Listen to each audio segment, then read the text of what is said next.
Hello, everybody, and welcome back to U Exchange, the podcast where I exchange my user experiences to change them, and yours for the better. I'm Jeremy, a mentor and senior user researcher with over 8 years of experience and a background in neuroscience. Throughout my career, I've had the privilege of engaging with hundreds of users around the world, spanning across Europe, the USA, Africa, and India. This has allowed me to deliver actionable insights that have improved user experiences with nutrition, automotive, delivery, and e commerce sectors.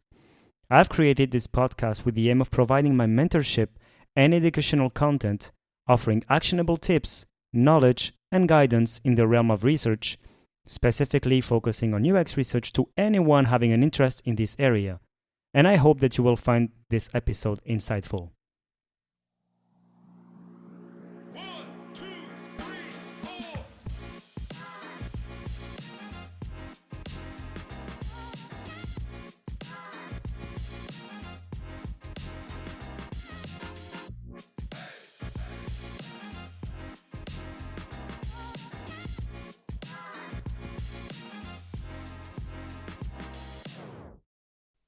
Hello again, UX friends.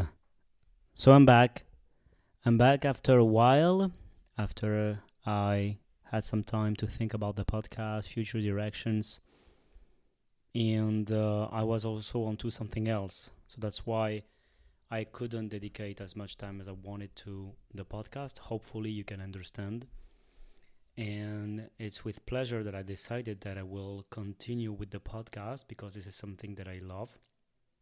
I might not do it as often as I did it before, but that's fine. I still want to be able to share my thoughts to the world and to whomever wants to listen to me.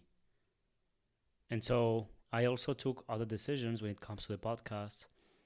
It will be first and foremost on user experience, but it will maybe expand a little bit. I want to give it new directions, especially share anything that I might learn along the way that is related closely or maybe more remotely to user experience. And so, with that being said, we will kick off this new season with a podcast on user experience research and user experience as a whole related to artificial intelligence. So, I want to share some thoughts. It will be short, but still some thoughts to consider when it comes to user experience design, when it comes to artificial intelligence. So I will not define really precisely what is artificial intelligence because we would get into the let's say taxonomy, and I don't want to get into that. We would have to define artificial, we would have to define intelligence, and I don't want to do that.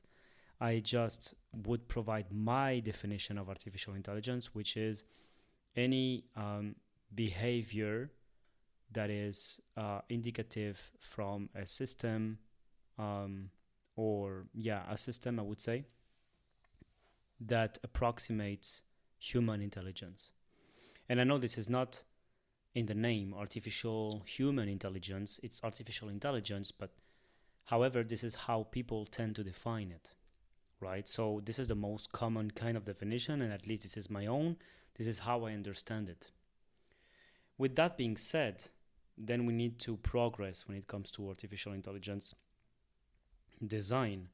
So by now, you are hopefully all aware of all artificial intelligence solutions that exist on the market, and most of them are embodied through a chat interface, for instance. But not only, and I will be able to make a future episode that will be dedicated on the design patterns of artificial intelligence. But in the meantime, I want to focus on why artificial intelligence in the first place. Why design for artificial intelligence, and why should we have artificial intelligence features to begin with? So it's very difficult to design for artificial intelligence because this is a new paradigm. In that way, I mean, this is a new way to interact with products. So before, we were used to ourselves being in control of our technology. We would interact through buttons and clicks and swipes and scrolls. And it would all be perception, action, and expected behavior. And even if you discover something new, you might still, through time, get used to it, at least how it works. This is not the case anymore. Now you can have a behavior that you did not expect would happen in a predictive manner, or you can be told much more than what you expected to. So that is the purpose of artificial intelligence, right? It's to close the gap between the machine and the human in the end. And so that's also what makes it difficult to understand. It's not deterministic in a way. Deterministic refers to events that you can predict because they follow a chain of other events. Let's say, whatever, if I move an object to the edge of a table and then until the moment when the object is not on the table anymore, it will fall. This is deterministic. But then AI is more probabilistic in nature, meaning you cannot predict with 100% accuracy of the output of what the AI is going to tell you. And so this will depend on how the AI is trained, and it's more or less the same way that it works for a human. And so we are understanding, the more we are designing for AI, the more we understand the way we work as humans, because we are designing for systems that intend to match and to mimic how we work, how we think. And we can see that the way it is being done is not deterministic. We cannot predict it. So that's one first difficulty of designing for artificial intelligence, is that if you're a designer, if you're a product manager, and if you want to design artificial intelligence features and products, you need to take into account for errors. It was always the case. This is one of Jakob Nielsen heuristics, Nielsen and Norman 10 UX heuristics. So it was already the case. I'm not saying the opposite. But now more than ever. Because before you could predict when an error would happen.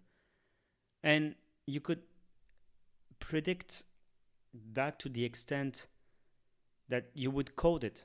You would code, if this error happens, this is what. So in code terms, this is called catch. You catch an error and you predict for it. And in the case, if error 404 happens, this is the message you will display. But in our case, with artificial intelligence, it's difficult to predict what will happen, when it will happen, and how it will happen. So that's the first thing. So you need to think about the uncertainty. And because of that, it's very difficult to design for the error patterns. So you need to prevent your user from making false expectations.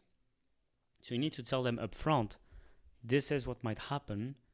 Please beware of the inaccuracies that these systems might have, and trust it at your own risks. And this is what OpenAI has done in the past. If I'm not mistaken, they have removed this. Oh no, I have it right beneath, under my eyes, and it still says that. That's good. ChatGPT can make mistakes. Check important info. Okay, so that's one aspect. It's not deterministic, so it's difficult to make predictions, and it's difficult to build a mental model of how it works. So that's one thing. The other thing is that it's difficult, and it's kind of related, it's difficult to understand how it works and what are its capabilities what are its limitations. And this is also, I think the AI companies are also at fault. I'm not saying they don't have any UX designers, but I don't see any strong UX focus behind these products. Meaning, when it first went out, ChatGPT, you had a big search bar, and it was like, ask me anything.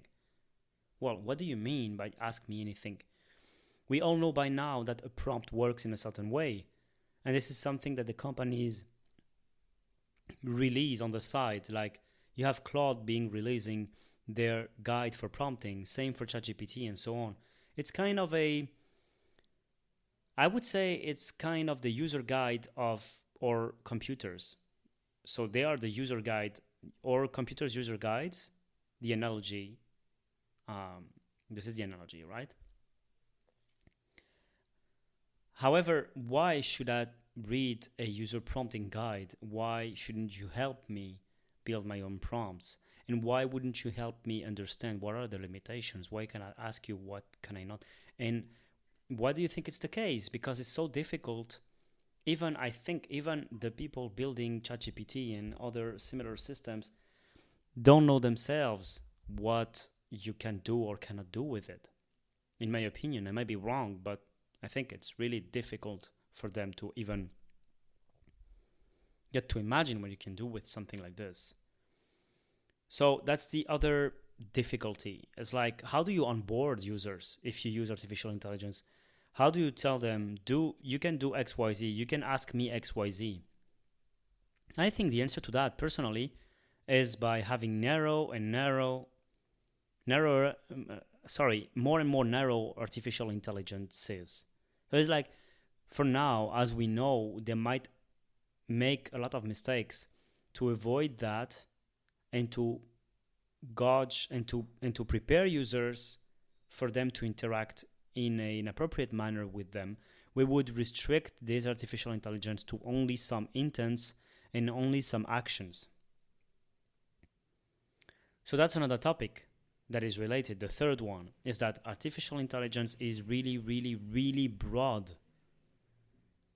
Artificial intelligence encompasses several fields like machine learning, generative AI, let's say, large language models, many concepts and notions that are related one to another, but it's not exactly the same. And so you can have use cases that will be able to be done with an AI, and others that you will not be able to do with an AI. Or, use cases that will work with one type of AI and other use cases with another type. So, for instance, an image recognition might be implemented in a product, but it might not have a chat to interact with it. So your users might think, oh, it recognizes my images, but I'm not able to speak to it, or conversely. That makes it really difficult to design for it, something to manage expectations, let's say. And of course, as you are able to prompt it and to talk to it, it's a back and forth communication, and so ultimately it's really about collaboration. So you can see it as you want, you can see it as your intern doing stuff for you, but in the end, the more you have to talk to it, the more it's about collaboration, and it's less about you telling it what to do. You need to collaborate, because maybe if you measure your time implication in all that, you will realize yes, we are saving time, but how do you spend this time? You spend this time prompting and doing back and forth communication. So that's also what makes it difficult. Anyway, because of all that, I want to say that makes it difficult to prepare some research related to artificial intelligence. And we need to think on all the criteria that are related to this topic, that are less prominent when it comes to other, let's say, traditional UIs, like a form, like buttons, a text field, and the like. So I think these notions will get increasingly important. like collaboration, trust, autonomy, agency, feedback, transparency. All these notions are really, really important to design with AI. And they were already when it comes to traditional UI, but even more so now. And that's another topic that I want to address. So I will talk about it right after. But before that, with what I just told you, you can probably start to think that AI is not magic. That's another problem. Expectations from the users, right? They might think it's magic, the way we embody it. So AI, it's not magic. It cannot do everything. And as you might already have understood from what I said, it comes with a lot of responsibilities and a lot of things attached that we need to consider. So there are costs associated to that. Not only costs in terms of implementing and power and so on. I'm really considering the costs in terms of risks of it being wrong, but because in the end it's not deterministic, as I said. You can ask it to review your financials and spot any, let's say, anomaly in your financials, and if it's wrong, then what is the percentage of error you can take and you can accept, because it will be wrong. If you use it to as a sales agent that tries to close close sales to your leads, well, it will be wrong. It will do things wrong.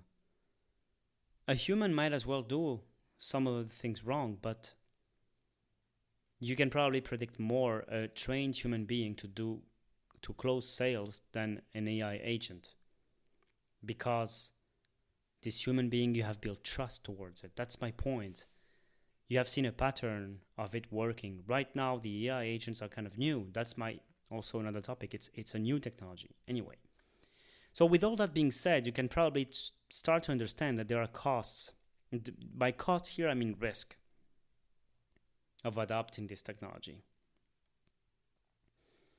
If your top line is, let's say, $100 annually, and you have 10% error rate, well, this is $10,000 that you lose.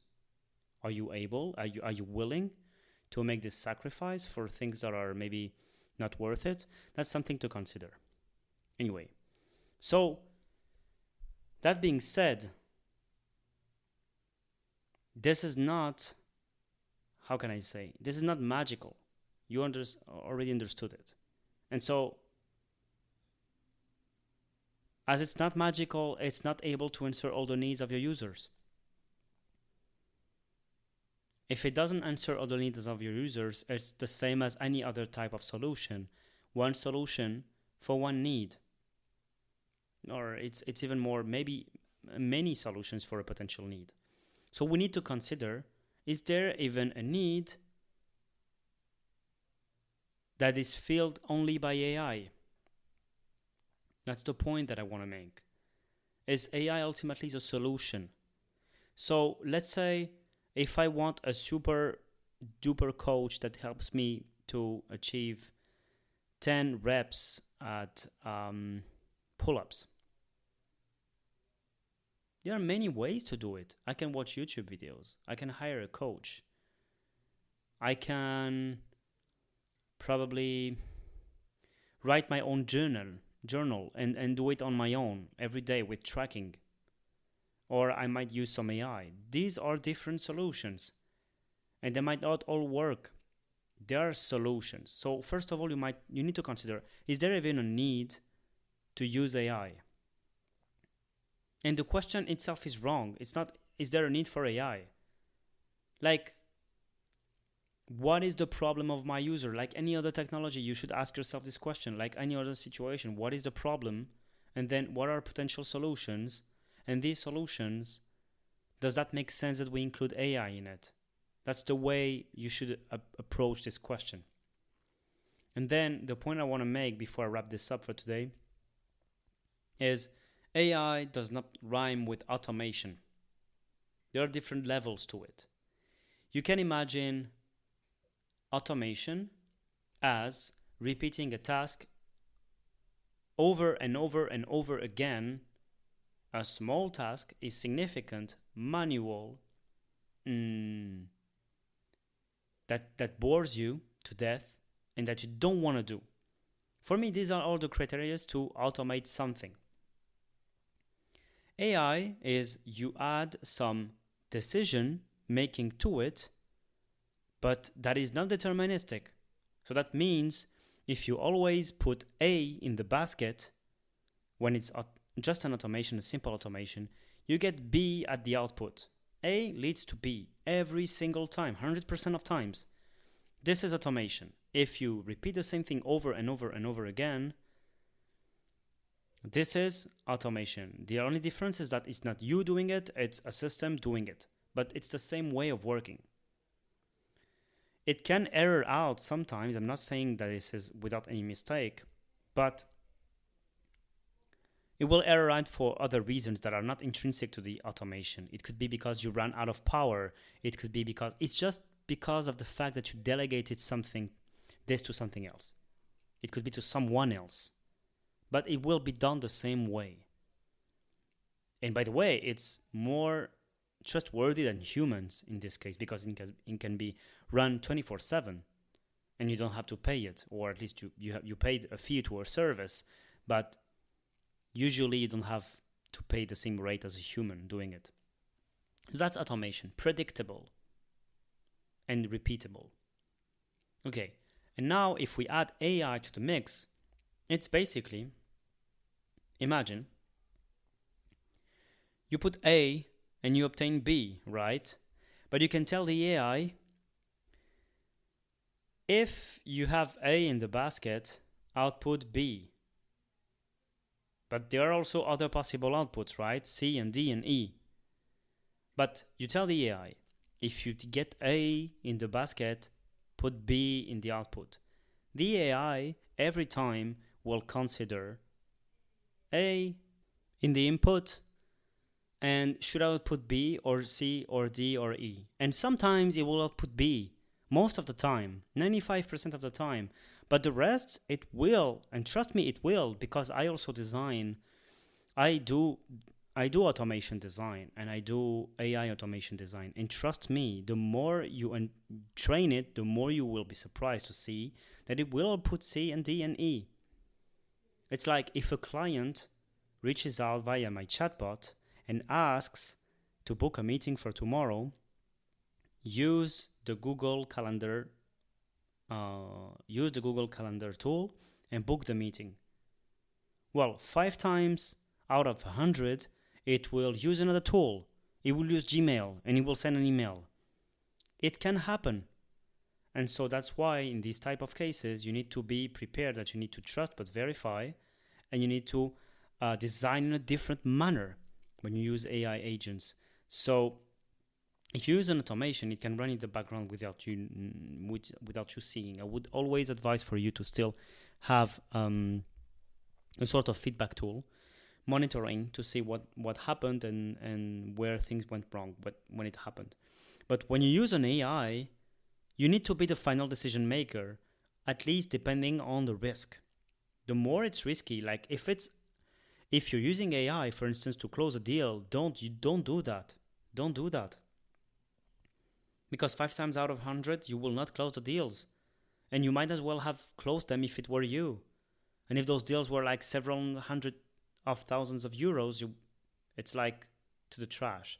So my point is, AI is not the same as automation. So in the same way that AI is a solution and not the answer to all your problems, you also need to consider when you do use this kind of systems, is it AI? Is it automation? If it's automation, do I have a module that is like AI in it? Or is it the whole thing entirely an AI? Like, these are the things to consider, to be honest. And if you do that, what's the outcome? And what are the expected results? And what should you tell your users if you interact with users? And so on and so forth. Ultimately, I will just wrap up with this. Customers want outcomes. They don't care about how things are being done. Just make sure you're delivering the outcomes. And that's it for today. I hope you enjoyed it. If you did, please give it a like and subscribe. And I will see you in the next one. Cheers. Yeah.